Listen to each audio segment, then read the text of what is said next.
নমস্কাৰ আশা কৰো আপোনালোক সকলোৱে ভালে আছে আজিৰ ভিডিঅটো মই কেবিনেট মিনিষ্টাৰৰ ওপৰত বনাইছো এই ভিডিঅটি তিনিটা পাৰ্টত আহিব প্ৰথম পাৰ্টত মই কেবিনেট মিনিষ্টাৰ মানে আসলতে কি হয় গুটে মানে লোকসভাৰ লগত ৰিলেট কৰি মই ভালকৈ বুজাই দিম আৰু বাকি দুটা পাৰ্টত যিবিলাক মিনিষ্ট্ৰি আছে সেই মিনিষ্ট্ৰিবিলাক অকমান এক্সপ্লেইন কৰি তাৰে মিনিষ্টাৰসমূহৰ নামবিলাক কম অলপ ডিটেইলছত কম এই কাৰণে ভিডিঅ তিনিটা পাৰ্টত আহিব এতিয়া মই কেবিনেট মিনিষ্টাৰৰ ওপৰত ক'বলৈ ওলাইছো কেবিনেট মিনিষ্টাৰ মানে কি হয় আমাৰ যেটো পিএমৰ কেবিনেট থাকে তো কেবিনেটৰ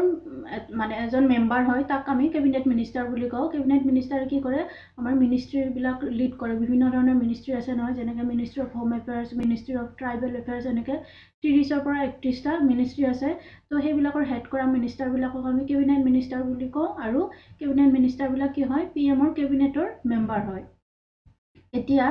এই কেবিনেট মিনিষ্টাৰ যেটো আছে এই কেবিনেট মিনিষ্টাৰ কি হয় এটা পাৰ্ট হয় আউট অফ 5 মানে 5টা পাৰ্টৰ ভিতৰত এটা পাৰ্ট কেবিনেট মিনিষ্টাৰ হয় বাকি 4টা কি হয় prime minister deputy prime minister আৰু মিনিষ্টাৰ অফ ষ্টেট এটো দুই প্ৰকাৰৰ থাকে এই 5টা কিহৰ প্ৰকাৰ হয় কাউন্সিল অফ মিনিষ্টাৰ ভাৰতত কি আছে মানে আমাৰ ভাৰতৰ মুৰব্বী বুলি ক'লে আমি কাক বুজো মানে ৰাষ্ট্ৰপতি যাক আমি প্ৰেসিডেন্ট বুলি কওঁ এই প্ৰেসিডেন্টক সহায় কৰিব বা এডভাইস দিবৰ কাৰণে কি থাকে কাউন্সিল অফ মিনিষ্টাৰ থাকে ঠিক আছে আৰু এইটো কাউন্সিল অফ মিনিষ্টাৰ থাকিব বুলি ভাৰতৰ সংবিধানৰ আৰ্টিকল 74ত দিয়া আছে তো এইটো মনত ৰাখিব লাগিব যে কাউন্সিল অফ মিনিষ্টাৰ মানে প্ৰেসিডেন্টক হেল্প কৰিবৰ কাৰণে কোনটো আৰ্টিকলত দিয়া আছে আৰ্টিকল 74 আৰু এই কাউন্সিল অফ মিনিষ্টাৰ কি হয় হাউস অফ পিপল বা যাক আমি লোকসভা বুলি কওঁ তাৰ কাৰণে ৰেসপন্সিবল হয় এইটো দিয়া আছে আৰ্টিকল 75ত ঠিক আছে এতিয়া এই কাউন্সিল অফ মিনিষ্টাৰৰ 5টা পাৰ্ট অলপ আগতে ক'লো নহয় প্ৰথম কোন হয় প্ৰাইম মিনিষ্টাৰ যোন মানে এই কাউন্সিল অফ মিনিষ্টাৰৰ হেড হয় তো প্ৰাইম মিনিষ্টাৰ প্ৰথম দ্বিতীয়তে থাকিব deputy prime minister third cabinet minister আৰু ফৰ্থত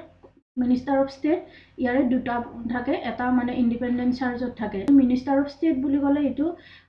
আমাৰ যিবিলাক ভাৰতত বিভিন্ন ষ্টেট আছে ৰাজ্য তাৰে মিনিষ্টাৰ নহয় কিন্তু এইটো ষ্টেটটো দেখি ৰাজ্যৰ লগত কনফিউজন কৰিব নালাগে ষ্টেটটোক আমি ইয়াতে ইউনিয়ন শব্দটোৰে ৰিপ্লেচ কৰিব পাৰোঁ তাৰ মানে কি হয় এই মিনিষ্টাৰ অফ ষ্টেট যিটো যাক কোৱা হয় এও এমপি মানে মেম্বাৰ অফ পাৰ্লিয়ামেণ্ট হয় লোকসভাৰ মেম্বাৰ হয় ইয়াতে ষ্টেটৰ লগত কোনো কানেকশ্যন নাই ঠিক আছে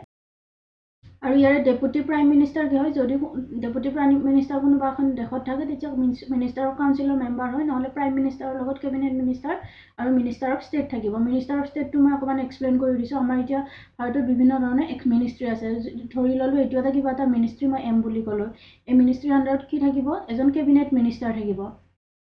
মানে এই কেবিনেট মিনিষ্টাৰজনে মিনিষ্ট্ৰিটো লিড কৰিব আৰু প্ৰথম কথা এই মিনিষ্ট্ৰিটোতো মানে সৰু কাম নহয় বিভিন্ন ধৰণৰ এটা মিনিষ্ট্ৰিৰ আণ্ডাৰত কাম থাকে মানে যিবিলাক প্লেনিং আনে স্কিম মানে মিনিষ্ট্ৰিৰ কামেই হৈছে বিভিন্ন ধৰণৰ প্লেনিং কৰা বা স্কিম অনা বাজেট ফিক্স কৰা তাৰে হিচাপত ইয়াতে কেবিনেট মিনিষ্টাৰ থাকিব আৰু এই কেবিনেট মিনিষ্টাৰজন মেইন হ'ব তাৰমানে এটা মিনিষ্ট্ৰিৰ আণ্ডাৰত এটা মিনিষ্ট্ৰি কাৰ আণ্ডাৰত থাকিব এজন কেবিনেট মিনিষ্টাৰৰ আণ্ডাৰত থাকিব আৰু তেওঁক হেল্প কৰিবৰ কাৰণে কি হ'ব জুনিয়ৰ মিনিষ্টাৰ থাকিব বা মানে হেল্পাৰ মিনিষ্টাৰ বুলি কোৱা হয় তো তেওঁলোকক কি বুলি কোৱা হয় মিনিষ্টাৰ অফ ষ্টেট বুলি কোৱা হয় ইয়াতেও দুটা প্ৰকাৰ কি হয় ইণ্ডিপেণ্ডেণ্ট চাৰ্জ মানে ধৰি ল'লোঁ এইটো এটা মিনিষ্ট্ৰি ইয়াৰ আণ্ডাৰত কেবিনেট মিনিষ্টাৰ থাকিব আৰু এই কেবিনেট মিনিষ্টাৰৰ আণ্ডাৰত এছ'চিয়েট বা হেল্প মানে এছিষ্টেণ্ট কেবিনেট মিনিষ্টাৰ থাকিব কেবিনেট মিনিষ্টাৰ 1 আৰু কেবিনেট মিনিষ্টাৰ 2 বুলি ক'লোঁ ইয়াৰে এটা ইণ্ডিপেণ্ডেণ্ট চাৰ্জ হ'ব ধৰি ল'লোঁ CM2টো ইণ্ডিপেণ্ডেণ্ট চাৰ্জ তাৰমানে এওঁ কি কৰিব লাগিব যিবিলাক মিনিষ্ট্ৰিৰ কাম কাজ থাকিব এওঁ এই মেইন মানে কেবিনেট মিনিষ্টাৰক ৰিপৰ্ট কৰিব নালাগে কিন্তু যিজন মিনিষ্টাৰ অফ ষ্টেট ইণ্ডিপেণ্ডেণ্ট চাৰ্জত নাথাকে তেওঁ কেবিনেট মিনিষ্টাৰক ৰিপৰ্ট কৰিব লাগিব তাৰ পাছতহে কেবিনেট মিনিষ্টাৰ সেই মিনিষ্ট্ৰিৰ কামবোৰ ইমপ্লিমেণ্ট কৰে আৰু এই কাউন্সিল অফ মিনিষ্টাৰ যিবিলাক মেম্বাৰ আছে গোটেইবিলাক মানে লোকসভাৰ মেম্বাৰ হয় আৰু এটা কথা কৈ দিওঁ লোকসভাত আমাৰ কিমানটা মেম্বাৰ আছে 552 ঠিক আছে তো ইয়াৰ পৰাই এটা পাৰ্ট কি থাকে কাউন্সিল অফ মিনিষ্টাৰ ইয়াতে মোটামুটি 60 পৰা 70 MP থাকিব আৰু ইয়াৰে ভিতৰতে কাউন্সিল অফ মিনিষ্টাৰৰ ভিতৰতে এটা পাৰ্ট কি আছিলে কেবিনেট মিনিষ্টাৰ তো মিনিষ্ট্ৰি যিমানটা থাকিব সিমানটা কেবিনেট মিনিষ্টাৰ থাকিব তো মিনিষ্ট্ৰিটো মোটামুটি 30টা মই ক'লোঁ এতিয়া মানে এট প্ৰেজেণ্ট গতিকে এই কেবিনেট মিনিষ্ট্ৰিৰ মানে যাৰ হাতত থাকিব তাক কেবিনেট মিনিষ্টাৰ বুলি কোৱা হয় তো কেবিনেট মিনিষ্টাৰ 20-30ৰ ভিতৰত লাই কৰে ইয়াৰ নাম্বাৰ ফিক্স নাথাকে তাৰ মানে কি ক'ব বিচাৰিছোঁ লোকসভাৰ যিটো 552 মেম্বাৰ আছে তাৰে এই 60 পৰা 70 খিনি যোগ কৰি প্লাছ আদাৰ মেম্বাৰ অফ পাৰ্লিয়ামেণ্ট দি পেলাই 552 হয়।